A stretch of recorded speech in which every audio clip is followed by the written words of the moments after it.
اس ملک کو بچا لو، یہ ملک خطرے میں ہے، اس ملک میں آئین خطرے میں ہے، ہمارے نام پر ہم کو اٹھا کر تم اس ملک کے آئین کو توڑ رہے ہو۔ یہ ایک ایسا مسئلہ ہے جس پہ ہر سمجھدار انسان کو آگے آنا ہے۔ ہندوستان کی تاریخ میں اس سے بدترین دن کوئی نہیں آیا، لیکن یہ مت سمجھا جائے کہ یہ قوم مر گئی ہے۔ ہم شکر بھی کرتے ہیں مودی صاحب کا کہ انہوں نے ہمیں جگانے کی کوشش کی ہے۔ یہ لڑائی آج شروع ہوئی ہے، ختم نہیں ہوئی ہے۔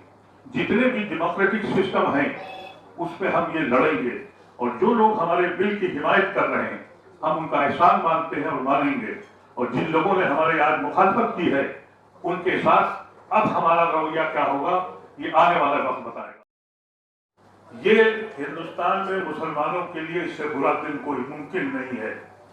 ہماری جائیدادوں کو لے کے جو جھوٹے الزامات لگائے گئے، یہ کہا گیا کہ جیسا بھی قاسم رسول الیاس صاحب نے کہا کہ جس زمین پہ ہاتھ رکھ دو وہ وقف کی زمین ہے، اور لاکھوں ایکڑ زمین ان کے پاس ہے۔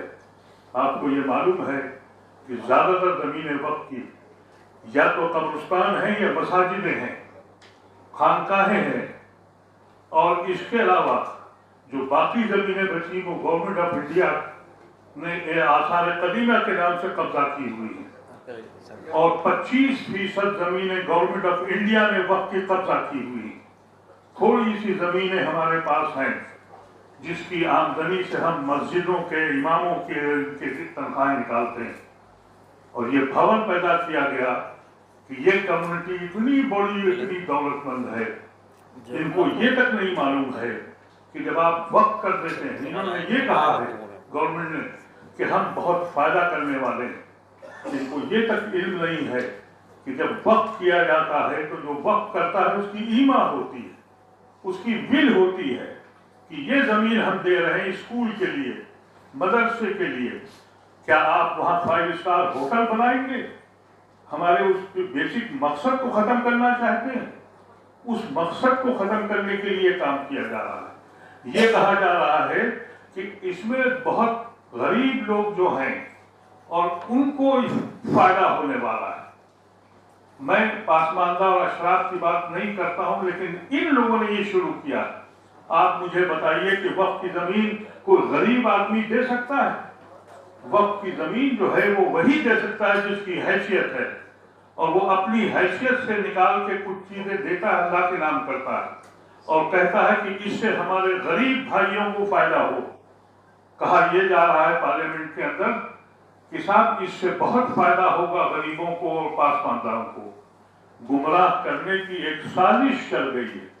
میں یہ سمجھتا ہوں کہ آج بھی اس ہندوستان میں جو لڑائی شروع کی گئی ہے، یہ لڑائی آج شروع ہوئی ہے، ختم نہیں ہوئی ہے۔ جتنے بھی ڈیموکریٹک سسٹم ہیں اس پہ ہم یہ لڑیں گے، اور جو لوگ ہمارے بل کی حمایت کر رہے ہیں ہم ان کا احسان مانتے ہیں اور مانیں گے، اور جن لوگوں نے ہمارے آج مخالفت کی ہے ان کے ساتھ اب ہمارا رویہ کیا ہوگا یہ آنے والا وقت بتائے گا۔ ہم ان کے حقے پانی بند کرائیں گے، اور وہ حضرات، وہ مسلمان جو اپنے عہدے کے خاطر ان لوگوں کے ساتھ ہیں، ان کے ساتھ ہم لوگ کوئی نہ کوئی فیصلہ کریں گے۔ یہ مت سمجھیے گا کہ یہ لڑائی صرف علماء کرام کا لڑ رہے ہیں۔ مسلمان ایک گاؤں کا مزدور اس کا بھی دل ہل گیا ہے، اور ایک بیوروکریٹس اور ایک فوجی اور ایک وہ بھی مسلمان وہ بھی سمجھ گیا ہے۔ ہمیں ابھی یقین ہے کہ ایک بڑی تعداد ہمارے ساتھ غیر مسلمانوں کی ہے، ان کے احسان مند ہیں، ہم ان کے ساتھ مل کے لڑیں گے۔ اور یہ جو انہوں نے تماشا شروع کیا مودی اور شاہ نے، اس کا مقصد یہ ہے کہ تم اس ملک میں اس طرح سے رہو گے کہ تمہاری جائیدادیں بھی ہم چھین لیں گے، تمہاری مساجدیں، تمہاری خانقاہوں پر ہمارا قبضہ ہوگا، ہمارا آدمی بیٹھے گا، جیسا بھی ہمارے سیکرٹری جنرل نے کہا، وہ فیصلہ کریں گے۔ اس کو منظور کیا جا سکتا ہے؟ ہندوستان کی تاریخ میں اس سے بدترین دن کوئی نہیں آیا، لیکن یہ مت سمجھا جائے کہ یہ قوم مر گئی ہے۔ ہم شکر بھی کرتے ہیں مودی صاحب کا کہ انہوں نے ہمیں جگانے کی کوشش کی ہے۔